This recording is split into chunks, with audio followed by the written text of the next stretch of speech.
Assalamualaikum warahmatullahi wabarakatuh. Kali ini penulis mau bahas soal semboyan if it ain't broke don't fix it.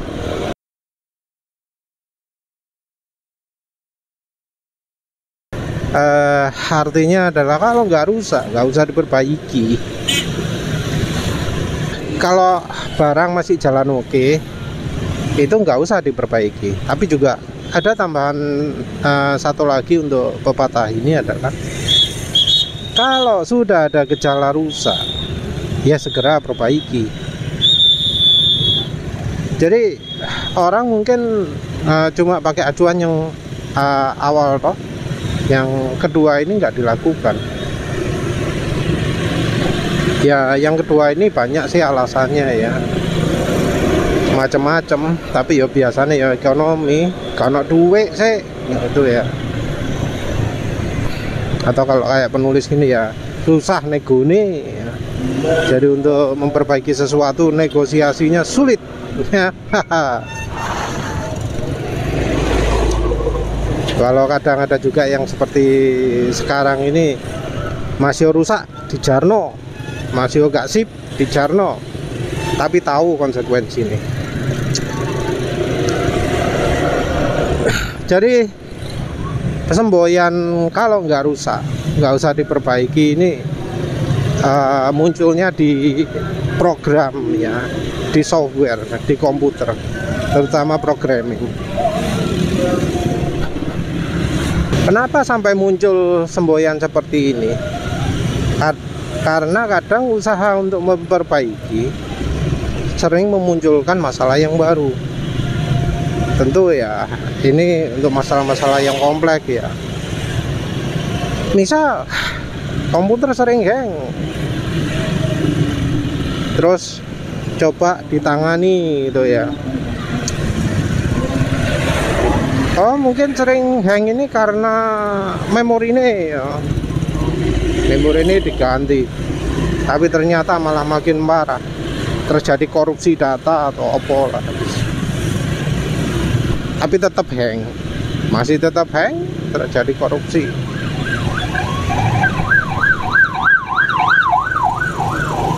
Ya biasanya sih kalau level enterprise, level perusahaan,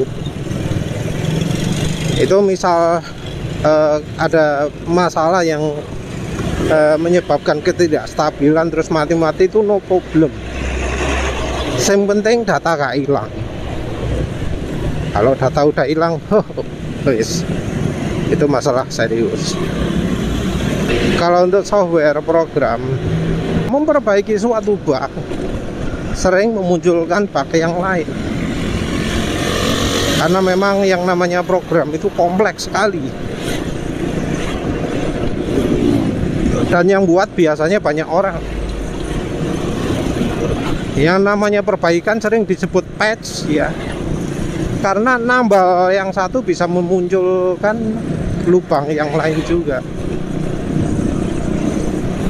Nah, kalau nggak rusak jangan diperbaiki ini, kalau menurut penulis bisa diterapkan juga di motor. Ya kalau memang orangnya itu sudah sering memperbaiki motor ya wes lah keadaannya semua. Tapi ini kita ngomong ke yang gak pernah memperbaiki motor, gak pernah servis lah kata tepatnya. Nah ya, kalau untuk servis ini penulis kok ya lebih sering mendapat pengalaman buruknya ya. Ya karena memang termasuk jarang servis. Servis pertama, servis Yamaha, dikasih oli dealer yang ternyata wah kacau. Masa ya 400 km oli ini wis rusak.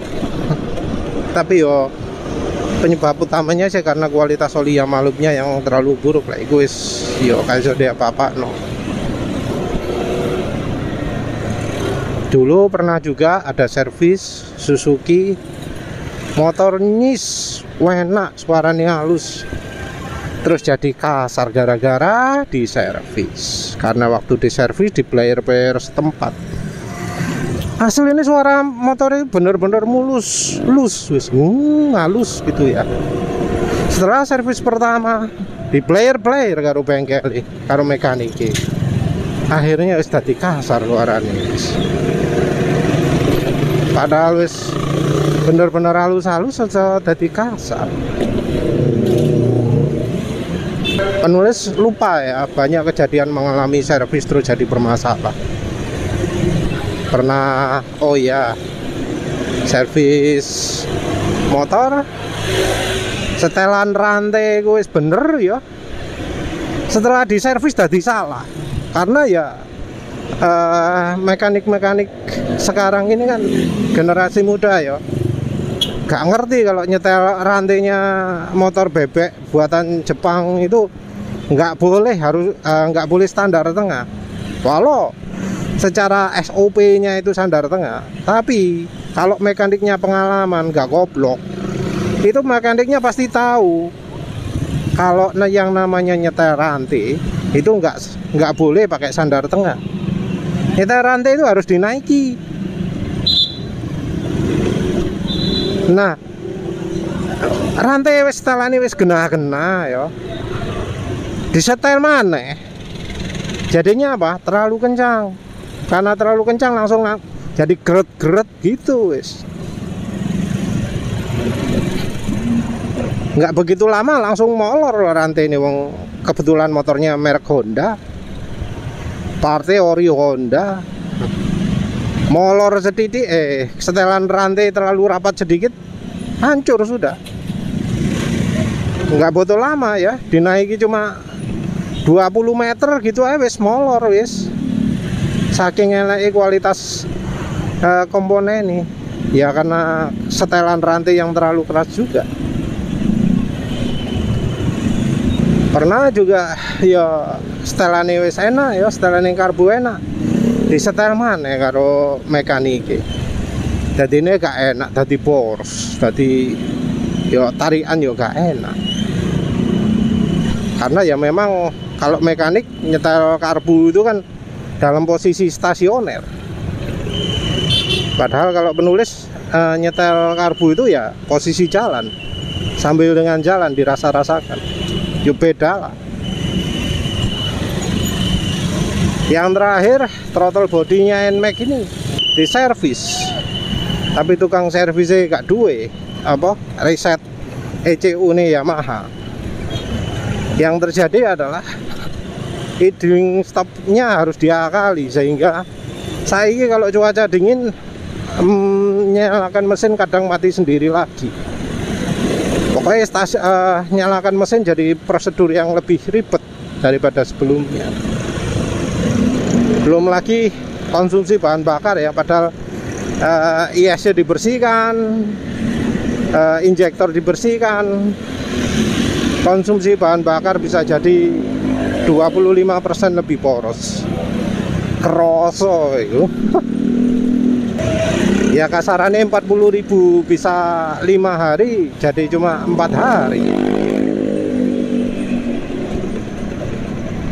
Terakhir juga ganti apa jenenge, ganti kampas rem. Dikai lu larang tapi yo kemampuannya lu elek ya. Oh kalau itu beda lagi ya, itu udah hubungan dengan merek. Banyak sih ya contoh-contoh lain yang yo penulis gak inget, tapi ya bener-bener ya kalau gak ada masalah gak usah ditandani, nggak usah diperbaiki. Jadi yang namanya servis rutin itu bagi penulis adalah sebuah peluang untuk ngerusak motor. Jadi ya penulis berusaha sekeras mungkin biar motor itu nggak perlu servis rutin. Ya perlu dicermati juga servis rutin itu apanya sih yang diservis. Kalau yang diservis itu misalnya CVT-nya, yo dicari tahu kenapa kok CVT ini sering diservis. Kalau misal oh ada debu, Ya debunya sumbernya dari mana? Kalau sumbernya dari kampasnya, kampas ganda, ya berarti harus ganti merek kampas ganda dong. Kalau sumbernya debu yang dari luar, ya berarti udara yang masuk ke CVT itu gimana caranya, harus difilter dong. Ya apa caranya yang masuk ke CVT itu udara yang nggak ada debunya. Mau dikasih busa, mau kasih apa, tapi kan ya sing mikir ya. Harus dipikirkan gimana sih yang membuat motor itu jadi nggak perlu servis CVT rutin. Kemudian servis throttle body, servis injektor. Penulis terakhir harus diservis injektornya. Kenapa? Karena ada karat. Kalau sudah itu udah beda lagi. Itu bukan sesuatu yang harusnya rutin. Penulis sendiri tangkinya berkarat karena pakai aditif bensin minyak aciri, Greenhouse PRF turbo. Jadi jelas faktor eksternal. Nah kalau nggak ada karat kan ya berarti nggak perlu toh servis injektor. Terus servis throttle body itu juga kalau memang misalnya ya setelah servis throttle body itu mesin jadi enak, tarikan jadi enak, ya harus dicari tahu dong penyebabnya apa. Ya biasanya sih karena debu, karena filter udara standar itu tidak cukup baik untuk menyaring debu, sehingga masih ada debu yang masuk ke ruang bakar. Harus dicari solusinya gimana.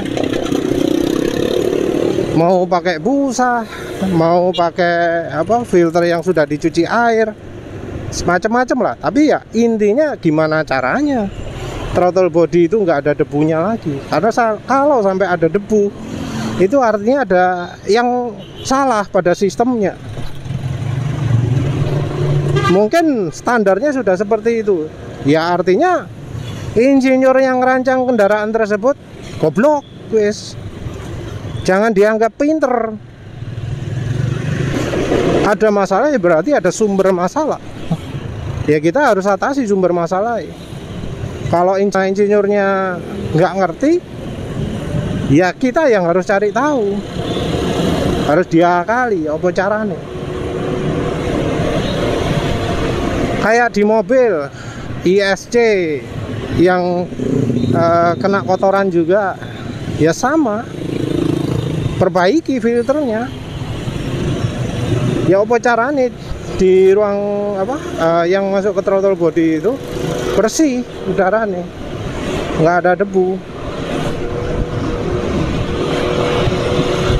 Terus kita menginjak yang kedua ya, yang kalau ada masalah, ada ciri masalah, ada ciri problem, itu harus ya ditangani. Nah ini ya yang banyak orang itu mengabaikan. Suara mesin sudah kayak helikopter dibiarkan karena dianggap wajar, karena dari mekanik bengkel resminya ngomong ini wajar mas, mesin sekarang emang kayak gini, suaranya lebih kasar gitu. Manut aja, padahal itu ciri masalah. Suara asak-asak yang keras, ini karakter mesin sekarang mas. Gelidikannya keras, kotok-kotoknya keras. Ini kendaraan sekarang kayak gitu emang mas. Dipercaya aja kebohongan-kebohongan dari mekanik. Padahal gitu itu ya sudah ciri masalah. Biasanya itu bermula dari oli. Penulis juga ya kadang mengabaikan ya tanda-tanda kendaraan harus diperiksa. Karena ya beberapa tanda-tanda itu mungkin baru pertama mengalami, seperti misalnya respon gas kok jadi ngelos gitu ya. Yang ternyata ya ada masalah karat itu ya. Nggak ditangani karena ya takut masalah serius entek akeh gitu ya. Yang ternyata solusinya salah satunya ya ganti filter aftermarket, ganti pompa bensin. Kalau itu ditangani dari dini, mungkin penulis nggak perlu ya sampai servis injektor. Ya penulis sendiri nggak tahu bahwa oh ternyata karat itu bisa meluas sekali ya. Kalau sudah karat di tangkinya NMAX itu, bagian samping-sampingnya itu sampai ikutan karatan juga. Jadi nggak cuma bagian tutup atas tok atau bawah tok, tapi samping-sampingnya merata ya, di bagian perbatasan, bagian sambungan tangki atas dan tangki bawahnya itu. Sumber utama di situ. Suara asang-asang gitu ya. Ya penulis salah juga sih. Jadi dari bagian depan mesin itu jadi bunyi cit, bunyi asang-asang, terus suaranya itu seiring dengan kecepatan dari kendaraan. Nah kalau sudah gitu pasti sumbernya dari roda, nggak ada bagian lain.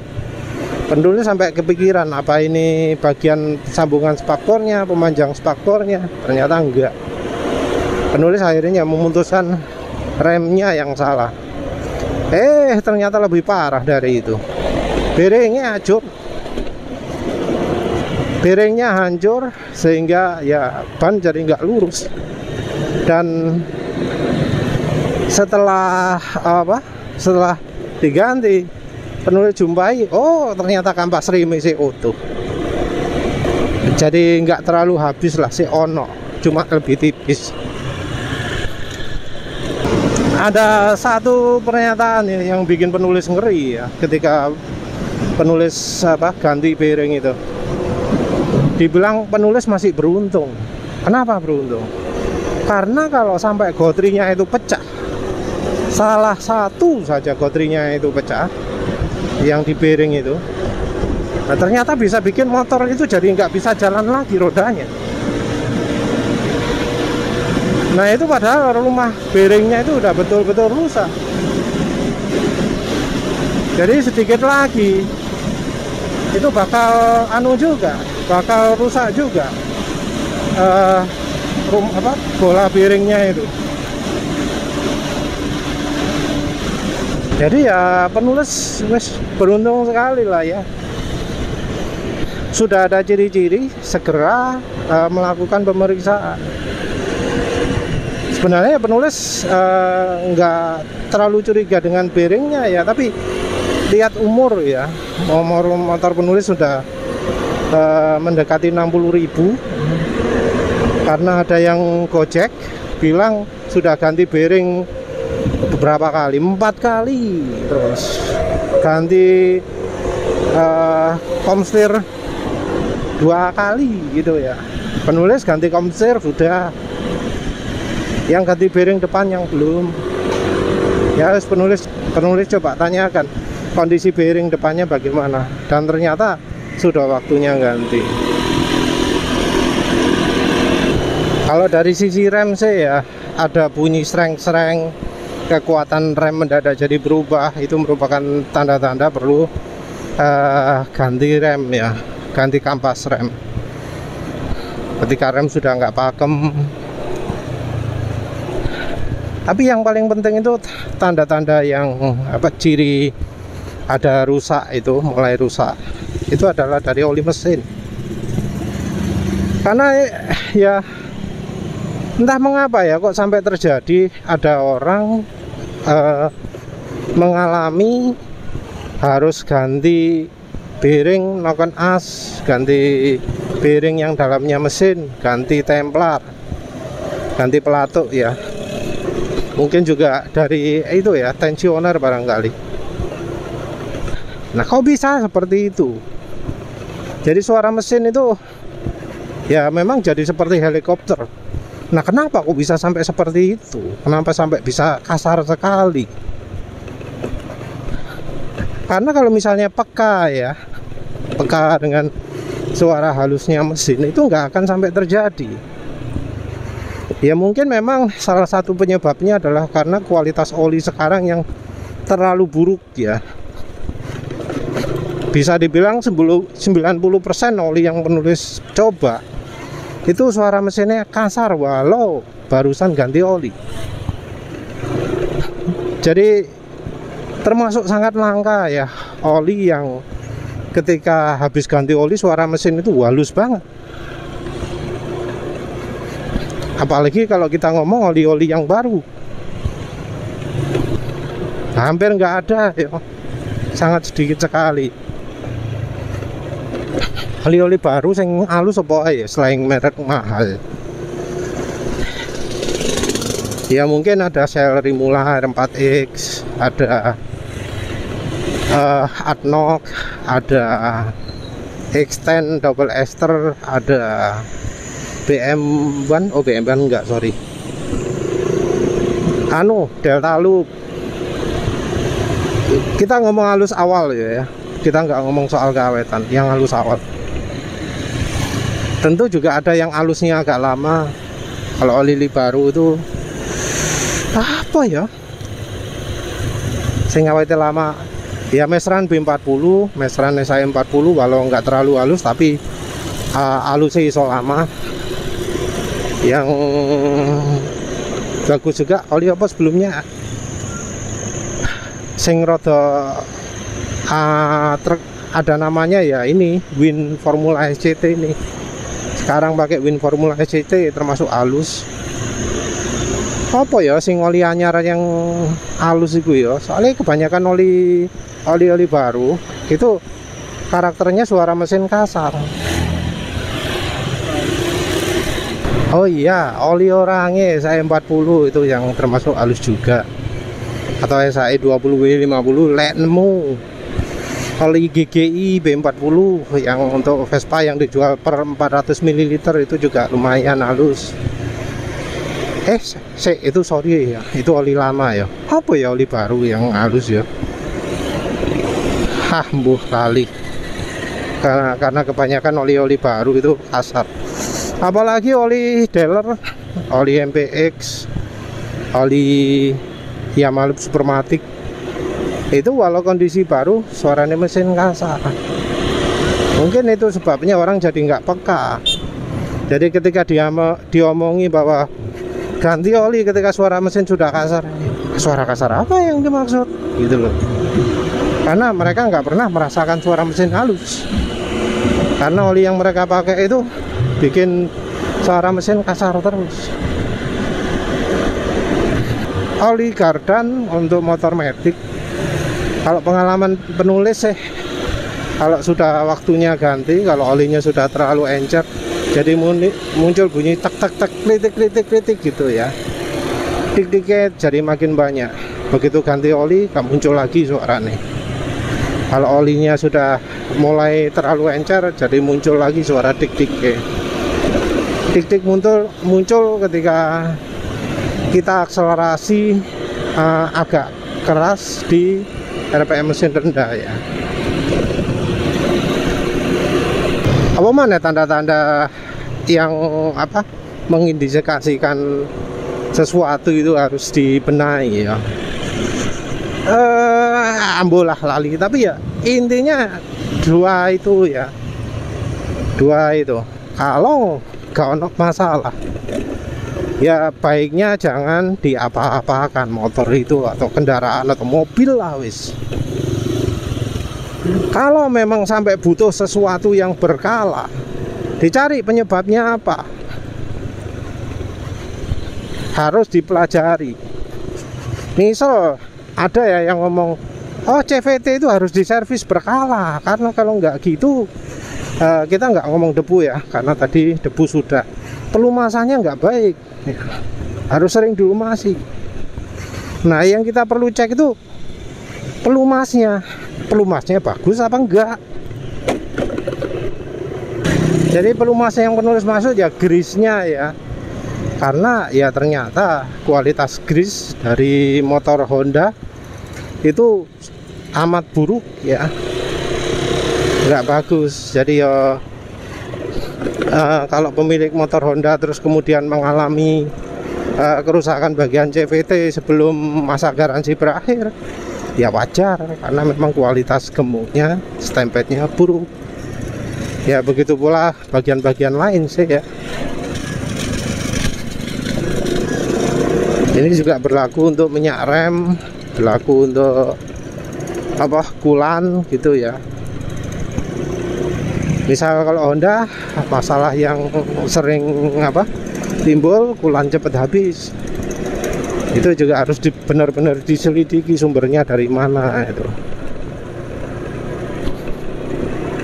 Ya wes lah, rasanya pemirsa udah paham ya maksud penulis. Jadi kalau memang motor nggak ada masalahnya, ya ojo dipaksa untuk dibenahi terus. Kalau sampai membutuhkan sesuatu yang berkala, ya dicari sumbernya. Kalau sudah ada ciri-ciri yang ya aneh-aneh, ya baiknya harus dilakukan tindakan. Performa mesin turun diiringi dengan suara mesin kasar, ya itu olinya mestinya yang bermasalah. Walau misal memang belum 2000 km, tapi kalau olinya sudah nggak layak pakai, ya wajib lah diganti. Nggak ada keharusan oli itu harus dipakai sampai 2000 km. Tidak faktor lain-lain lah. Ya wes lah, itu saja. Terima kasih sudah menonton. Assalamualaikum warahmatullahi wabarakatuh.